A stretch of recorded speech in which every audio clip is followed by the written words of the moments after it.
Today I'm going to carefully explain to you all why Shakespeare's play The Tempest came to me as a huge disappointment.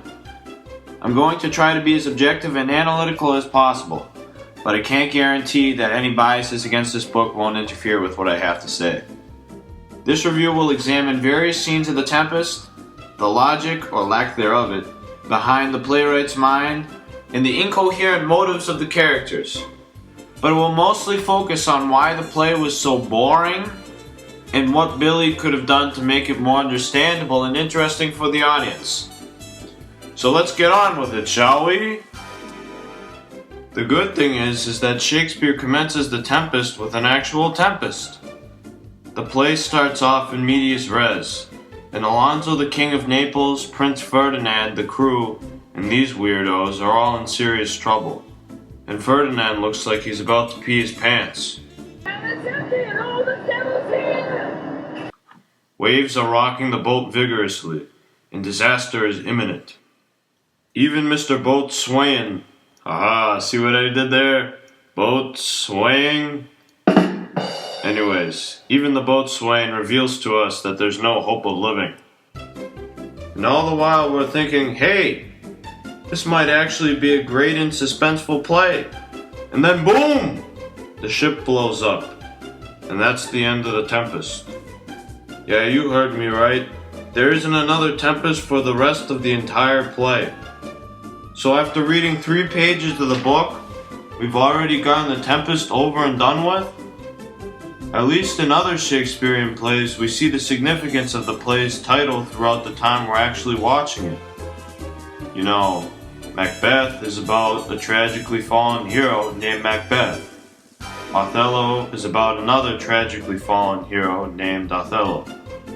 Even Much Ado About Nothing is about absolutely nothing. But The Tempest has more to do with a man's exacting vengeance on his enemies, and less to do with a tempest. Well, maybe it's a symbolic tempest representing Prospero's sweeping away of his enemies in one great act of revengeance. Or maybe not. Anywho, I was more disappointed with the fact that the climax of the play peaked after just 3 pages. Hey, but maybe I'm wrong.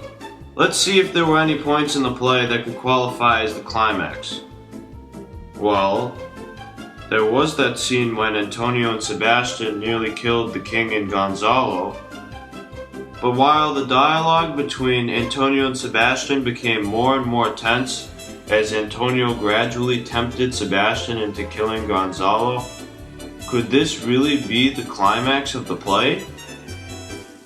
I mean, honestly, we were just introduced to the king and his crew this very scene. The question we should be asking is, does the play lead up to this moment? And the answer is no. No. No. Mm-mm. Mm-mm. No. No. No. No. No. No. Hell no.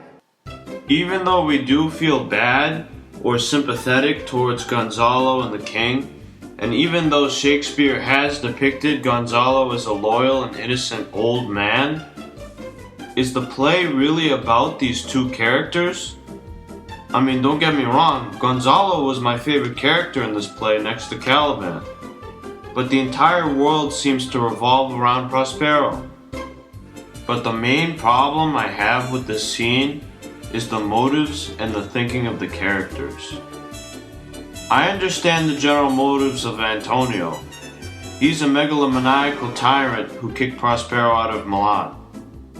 But what were they possibly thinking when they were going to kill Gonzalo and the king? Did they honestly believe that they could successfully take down the king and assume power over Naples? What are these guys, idiots? The king is going to wake up as soon as he hears Gonzalo screaming bloody murder, and then he's going to call forth the rest of his entourage to kill you. Oh wait, did I say entourage? Shakespeare did say at the beginning of this scene, enter Alonso, Sebastian, Antonio, Gonzalo, Adrian, Francisco, and others. So let's see, that's 1, 2, 3, at least 5 people, but probably 10 armed men and I say armed because even the old dude has a sword, who are willing to fight to their deaths to save the King of Naples. So who do these guys think they are? Bruce Lee and Mike Tyson? Did they really think that they could pull this thing off? Hey idiots, you ever heard of the toxin cyanide? Just take a spoonful of it and put it into the group's drinking source, and then offer it to them at lunch. That'll really put them into a deep sleep. Like, did they have a magic stick, kind of like the one that Prospero had? Am I misreading the text, or did someone mistranslate it? Hey, which one of you guys screwed up the translation? I think the director of this movie took out the other characters from this play because of how illogical this scene was. But anyways, I digress. I think we were talking about the other possible climaxes of the play.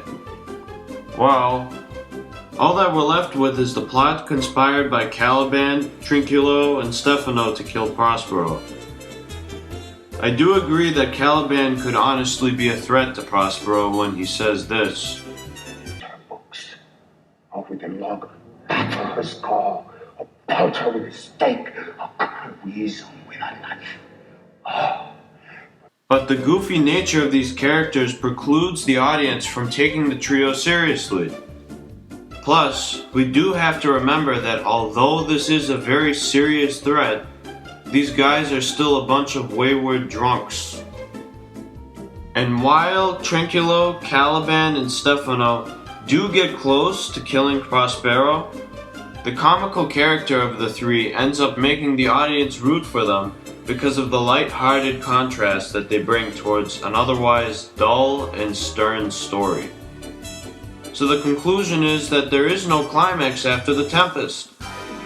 In my opinion, this is one of the biggest issues with the Tempest.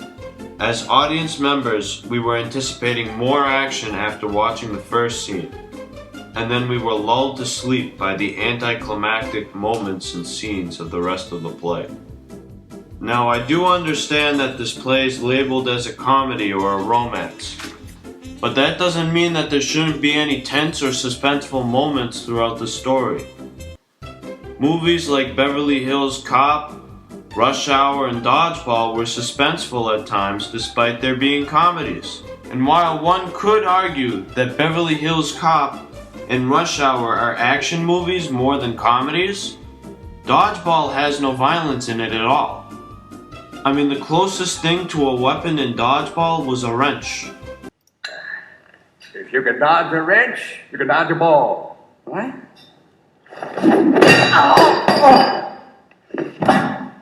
And yet the scenes without any violence in them at all, like this one. I mean, come on. I know you.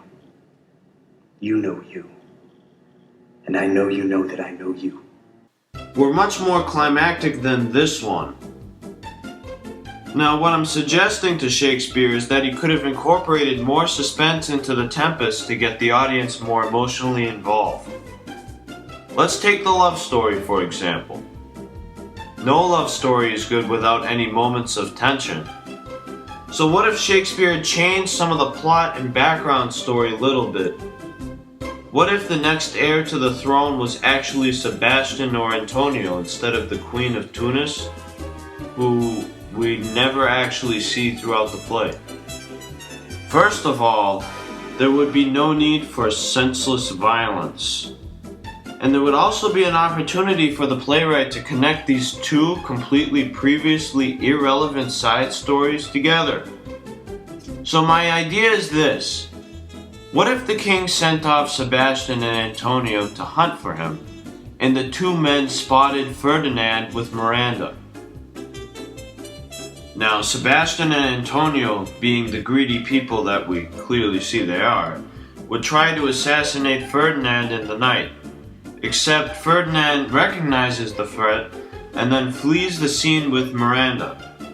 There could be a whole chase where Ferdinand and Miranda have to overcome obstacles in their way, and they would have to make sacrifices for one another, thus developing the love story. And perhaps along the way, Miranda and Ferdinand bump into Caliban and co. But are you starting to see how Shakespeare could have added more tension to the Tempest?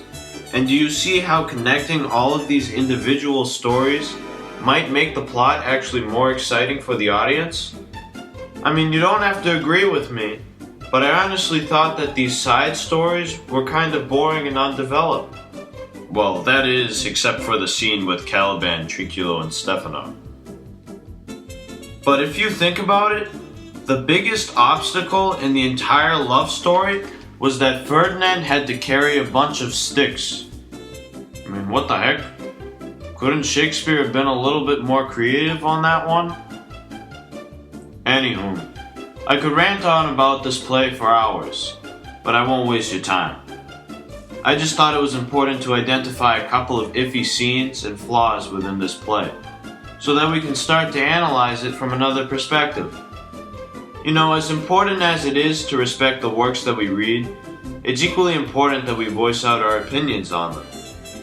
I tried to be as logical as possible when making this review, and while it may have seemed a little all over the place at times, I felt the need to discuss those points. Shakespeare's The Tempest could have been more enjoyable to read or to watch if he had incorporated the element of suspense more into it. Throughout reading the play and throughout watching the movie, I felt that this aspect was absent from the work. But other than that illogical scene with those two idiots and some other seemingly pointless moments, I did actually enjoy The Tempest. Thanks for watching.